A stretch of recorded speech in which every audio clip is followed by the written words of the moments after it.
అన్నా చెప్పన్నా, ఈ బెట్టింగ్ యాప్స్ మీద అరెస్టులు ఇవి జరుగుతున్నాయి కదా, వాటి మీద మీ అభిప్రాయం ఏంటన్నా?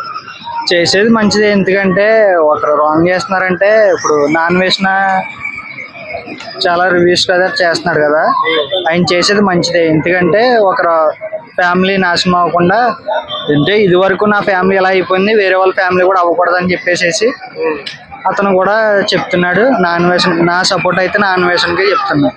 ఇమ్రాన్ ఖాన్, హర్ష సాయి, బైసన్నీ యాదవ్ వీళ్ళంతా మొత్తం మార్కెటింగ్ స్క్రాప్ ఇదంతా. ఆ స్క్రాప్ కానీ నమ్మొద్దు, ఎటువంటివి కూడా మనం పట్టించుకోవద్దు. ఒకటి మనం ఫోకస్ చేసి ఫ్యూచర్. ఎవడో మాటలు మీని మన లక్ష్మీదేవి మన ఇంటికి వస్తుంది, అదృష్టం కలిసి వస్తుంది, అదంతా స్క్రాప్. నీ కష్టం నువ్వు నమ్ము. నాన్ వేషన్ గురించి మీ అభిప్రాయం ఏంటన్నా?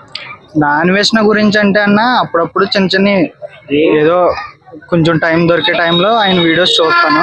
ఆయన చెప్పేది కొంచెం కరెక్ట్ గానే అనిపిస్తుంది. ఎందుకంటే ఆయన ఏవి కూడా బెట్టింగ్ యాప్స్ చేయొద్దు, ఆడొద్దు అని చెప్తాడు. ఎందుకంటే వచ్చేది ఎలా ఉన్నా పోయేది ఎక్కువ. 100 రూపాయల గురించి నువ్వు 1000 రూపాయలు పెట్టడం ఎంత? నువ్వు 100 రూపాయల గురించి 1000 రూపాయలు పెడతావు. అదే 100 రూపాయలు పెట్టకుండా ఉండు, నువ్వెందుకు ఎంత కష్టపడ్డావు, అంత త్రాపెట్టినాడు. అంతే.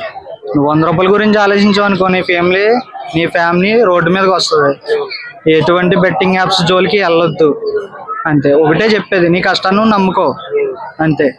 సో సజ్జనార్తో మొన్న ఒక వీడియో చేశారు కదా, ఆ వీడియో ఎలా? మంచిదే అన్న, ఆయన చెప్పేది చాలా మంచిదే. ఎందుకంటే నాన్ వేసిన కూడా సజ్జల సార్ కూడా ఎందుకు సపోర్ట్ చేశారంటే, ఆయన చేసేది కూడా కరెక్టే ఉండబట్టి నాన్ వేసినకి సపోర్ట్ చేశారు. అందుకనే సజ్జల సార్ కూడా చెప్పారు. ఎలాంటి శిక్షలు వేయాలంటారు ఇలాంటి వాళ్ళకి? సెక్షన్స్ గురించి మనకు తెలియదు, కానీ తప్పులేదన్న ఇటువంటి వాళ్ళని. ఎందుకంటే వీళ్ళు సంపాదించేది ఎక్కువ, ప్రజలను మోసం చేసేది ఎక్కువ.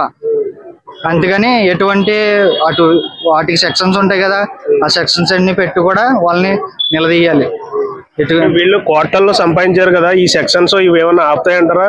శిక్ష పడే ఛాన్స్ ఉందంటారా? శిక్ష ఖచ్చితంగా. భారతదేశంలో తప్పు చేసేవాడిని ఏ చట్టం కూడా ఎవరిని ఆపడానికి కుదరదు. ప్రతి చట్టం కూడా వాళ్ళకి పడుతుంది.